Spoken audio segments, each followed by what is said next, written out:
September 29th of 2022 is a pivotal day in the history of South Africa. It was the day when the National Assembly, as in South Africa's parliament, approved of the Expropriation Act, ladies and gentlemen. Few months later, at the National Council of Provinces, this act secured approval. That happened on the 14th of May 2023. Then on January 23rd, 2025, President Cyril Ramaphosa signed into law that the government of South Africa can legally take lands from the white South Africans without compensation.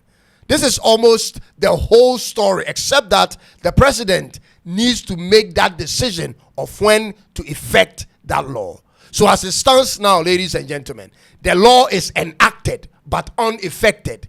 Ladies and gentlemen, all over the world, including in Australia and in UK, this has become a topical issue. And I want to submit to you my personal opinion when it comes to the enactment of this law and its ramifications in South Africa. My name is Cyrus, and this is Tuntum Network in Accra, Ghana. Be kind to subscribe and click on the bell for more of my videos. Please hear me out.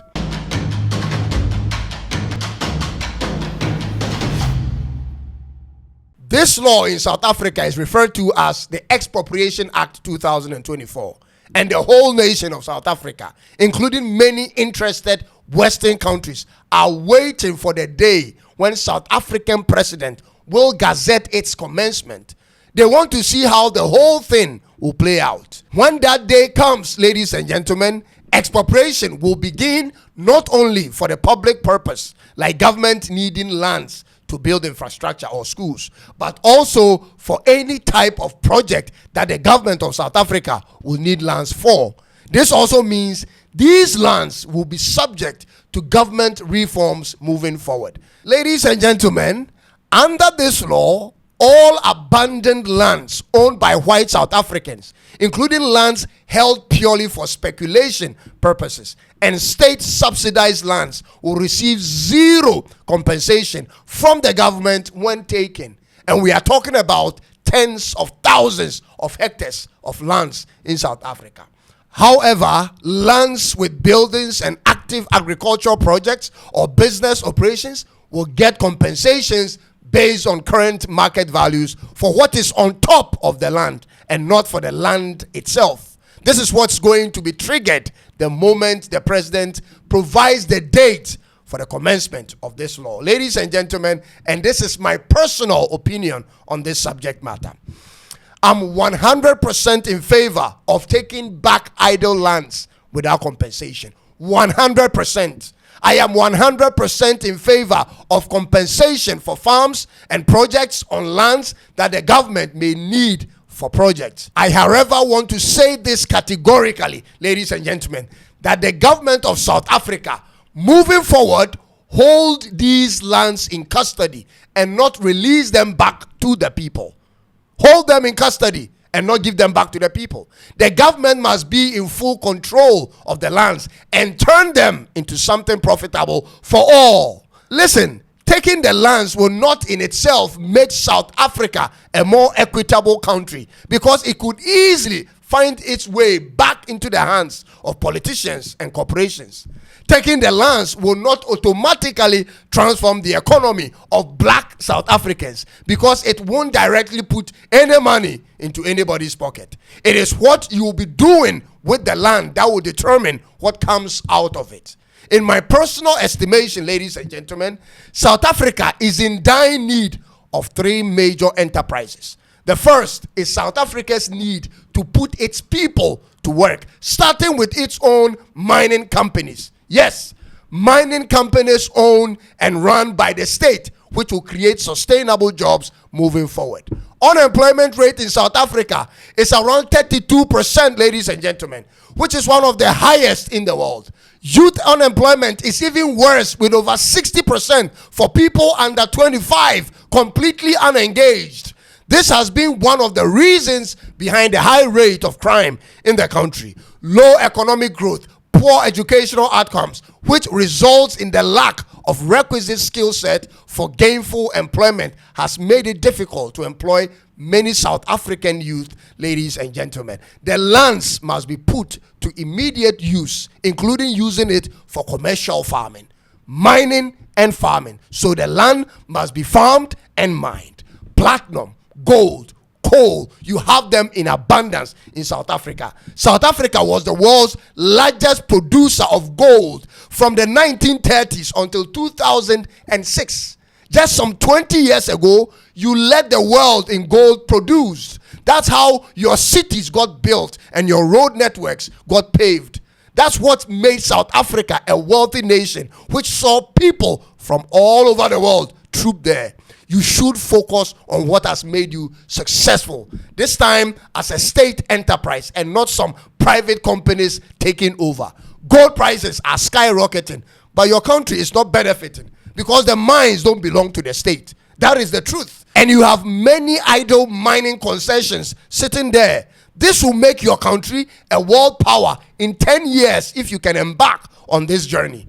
The lands cannot just be taken from the whites and resold to especially real estate developers.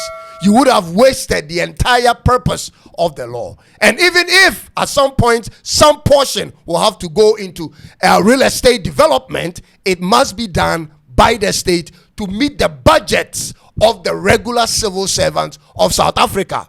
We all have to take a lesson from the event of Zimbabwe and be guided in our decisions moving forward, ladies and gentlemen. You cannot take these lands and resell them to developers who will end up building homes for the rich. Things can easily end up like this, ladies and gentlemen.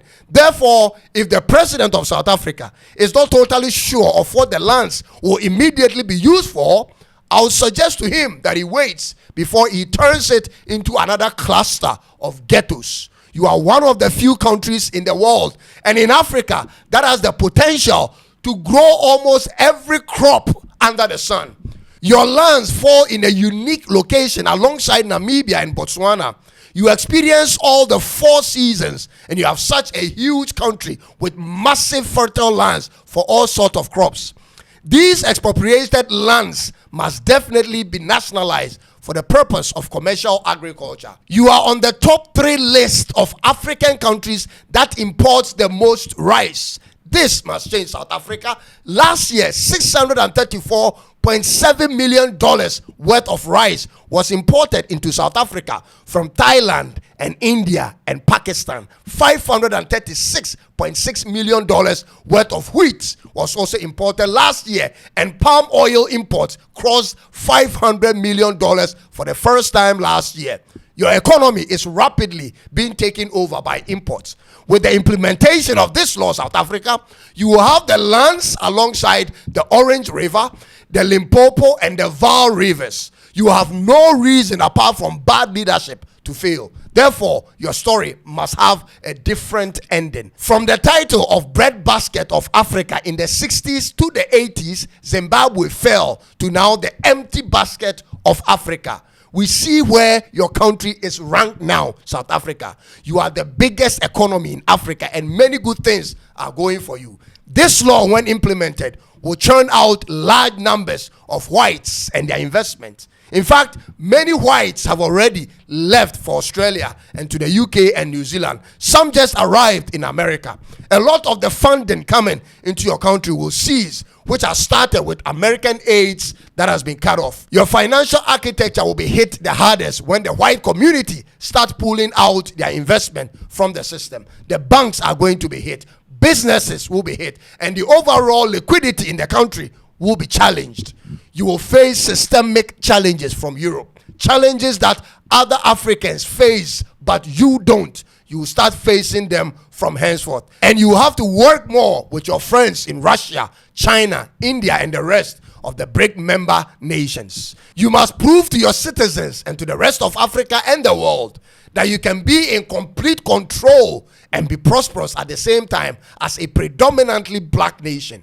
your success will be an African success. You will have to fix your energy crisis, which is the third challenge that needs resolving. South Africa. This law is going to influence many African countries in a lot of ways eventually. And therefore, you have to get it right, South Africa. This will be my opinion on this subject for now. Thank you for choosing to watch this episode, and I'll come back to you with another one very soon. Until then, please do me a favor. Subscribe and click on the notification bell for more of my videos. I'll see you in the next one. It is bye-bye for now.